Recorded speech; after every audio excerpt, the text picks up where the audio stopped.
Assalamualaikum warahmatullahi wabarakatuh. Perkenalkan, nama saya Putri Elva dari Prodi Komunikasi dan Penyiaran Islam, Fakultas Agama Islam, Universitas Muhammadiyah Yogyakarta. Di sini saya akan membahas sedikit tentang hasil laporan penelitian saya mengenai pola konseling keluarga muslim untuk pembinaan kemandirian dan kepercayaan diri remaja pasca COVID-19 di keluarga saya, yaitu di Pasir Pengarayan, Rokan Hulu, Riau. Nah, pembahasan yang akan saya bahas di sini yaitu mengenai pola asuh. Pola asuh itu merupakan sejumlah model atau bentuk perubahan ekspresi dari orang tua yang dapat mempengaruhi potensi genetik yang melekat pada diri individu dalam upaya memelihara, merawat, membimbing, membina dan mendidik anak-anaknya, baik yang masih kecil ataupun yang belum dewasa, agar menjadi manusia dewasa yang mandiri di kemudian hari.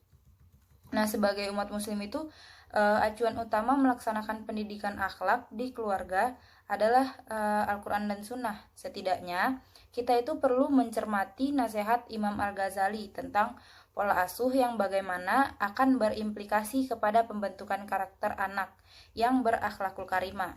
Yaitu yang pertama, hendaknya anak-anak itu dibiasakan dengan karakter yang terpuji dan perbuatan yang baik, serta dijauhkan dari perbuatan-perbuatan yang buruk dan perbuatan yang rendah. Nah, yang kedua yaitu hendaknya karakter baik dan perbuatan yang baik anak itu didorong untuk berkembang, dan ia selalu dimotivasi untuk berani berbuat baik dan berkarakter yang mulia gitu. Yang selanjutnya yaitu hendaknya jangan mencela anak dan hendaknya membuat jera ketika anak itu melakukan kesalahan atau berbuat dosa. Nah, yang selanjutnya itu kepada anak-anak yang sudah dewasa, hendaknya diajarkan hukum-hukum syariah dan masalah-masalah keagamaan. Pola asuh di keluarga saya, orang tua itu banyak mengajarkan tentang hukum-hukum syariat Islam, serta selalu mengajarkan anak agar selalu berbuat baik dan selalu menerapkan ajaran-ajaran Islam dimanapun berada gitu. Namun orang tua itu tidak menjaga komunikasi yang baik dengan anak-anaknya. Terkadang jika marah, orang tua itu terlalu terbawa emosi gitu ketika memarahi anak dan mengeluarkan kata-kata yang kadang tidak enak didengar gitu atau menyakiti hati. Hal tersebut itu membuat anak terkadang tanpa sengaja itu meniru perlakuan orang tuanya ketika ia marah. Namun orang tua saya selalu mendukung impian-impian anaknya dan mendukung setiap keputusan-keputusan anak yang sebelumnya itu sudah dibimbing itu dalam memilih suatu keputusan. Nah, untuk materi selanjutnya itu remaja. Kata remaja itu berasal dari bahasa Latin yang artinya tumbuh atau tumbuh menjadi dewasa. Yang artinya itu mempunyai arti yang lebih luas, yaitu mencakup kematangan mental, kematangan emosional, sosial, dan fisik. Secara psikologis, masa remaja itu adalah usia di mana individu itu berinteraksi dengan masyarakat dewasa. Usia di mana anak tidak lagi merasa di bawah tingkat orang-orang yang lebih tua gitu, melainkan berada dalam tingkat yang sama, sekurang-kurangnya dalam memecahkan masalah. Nah, pada usia remaja, anak itu seringkali mengalami hal-hal seperti mudah marah, mudah tersinggung, dan emosinya itu cenderung meledak-ledak, seperti sering menggerutu, bersuara keras, dan sering mengkritik gitu. Tidak berusaha mengendalikan perasaannya dan tidak juga punya rasa prihatin gitu. Hal tersebut itu sangat perlu diperhatikan dan perlu bimbingan dari orang tua agar anak lebih mengendalikan emosinya itu ketika di masa remajanya. Pendekatan dengan anak sangat diperlukan gitu ketika anak usia remaja. Namun orang tua saya cenderung lebih sibuk dengan urusan pekerjaannya gitu dibanding dengan melakukan pendekatan dengan anak-anaknya. Hal tersebut itu mengakibatkan kami sebagai anak-anaknya itu lebih tertutup dan tidak mau berbagi cerita tentang permasalahan-permasalahan dan pengalaman-pengalaman yang kami hadapi gitu. anak-anaknya juga cenderung lebih tidak mengontrol emosinya dan lebih ketika marah itu lebih sering meledak-ledak gitu. Hal tersebut orang tua malah memarahi kami juga, memarahi balik gitu, dan juga dengan emosi yang meledak-ledak, dan itu menjadikan anak itu terbiasa dengan keadaan emosi yang susah untuk dikontrol gitu. Nah, dalam hal kemandirian itu adalah salah satu sifat kebiasaan yang positif. Sikap kemandirian itu juga sebagai salah satu komponen pembentukan social life skill, yaitu kemampuan dasar yang harus dimiliki agar anak mampu menyesuaikan diri dengan lingkungan sosialnya. Anak yang awalnya hanya memperhatikan kebutuhan dan keinginannya sendiri, dengan ketergantungan yang kuat kepada keluarga secara berproses, beralih tingkatan kemandiriannya itu lebih tinggi, yang ditunjukkan dengan terbentuknya kemampuan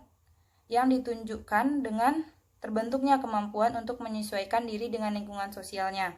Hal ini tuh dapat dilihat ketika anak dapat memperhatikan kebutuhan orang lain dalam proses perkembangan keterampilan untuk bekerja sama dengan orang lain.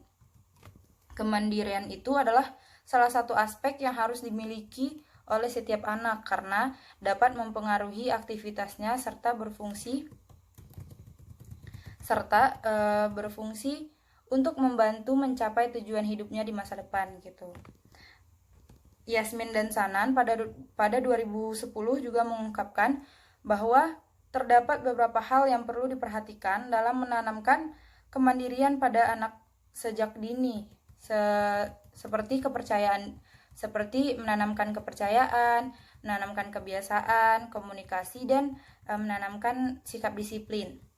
Dalam meningkatkan kemandirian anak, orang tua saya itu menerapkan beberapa cara, seperti melatih anak-anaknya untuk melakukan pekerjaan rumah sedari remaja dan mengajarkan tanggung jawab atas tugas yang sudah diberikan tersebut. Orang tua juga mengajarkan untuk berusaha terlebih dahulu sebelum dalam sesuatu hal gitu, sebelum meminta bantuan kepada orang lain. Orang tua saya juga mengajarkan untuk selalu bertanggung jawab atas barang-barang yang dimiliki gitu, dan secara mandiri merawat barang-barang tersebut agar tetap awet dan bisa digunakan dalam jangka waktu yang lama. Hal ini juga mengajarkan anak-anaknya untuk mandiri dan hidup yang hemat gitu. Nah, dalam materi kepercayaan diri, Hurlock pada tahun 1980 mengatakan bahwa seseorang itu memiliki kepercayaan diri tinggi jika ia mampu membuat pernyataan-pernyataan positif mengenai dirinya, menghargai diri sendiri, serta mampu mengejar harapan-harapan yang kemungkinan membuatnya sukses.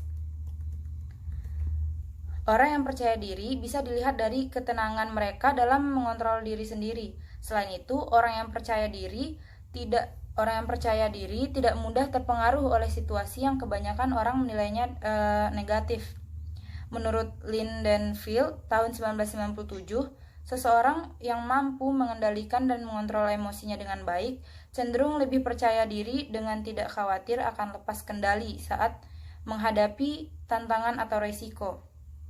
Sebab orang-orang yang percaya diri itu bisa mengatasi rasa khawatir, rasa takut, dan rasa cemasnya, serta mampu mengatasi konfrontasi secara efektif dan konstruktif.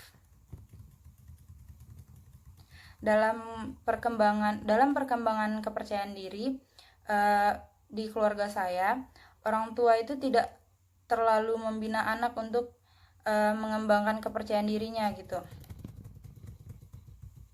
Karena orang tua sering berkata secara terang-terangan bahwa mereka meragukan kemampuan anaknya sendiri gitu, hingga membuat kepercayaan diri anak pada anaknya tidak berkembang dengan baik. Orang tua juga terkadang mengacuhkan anak atau menolak ketika diajak berkomunikasi oleh sang anak, sehingga membuat anak menjadi lebih tertutup dan kurang percaya diri dalam berpendapat.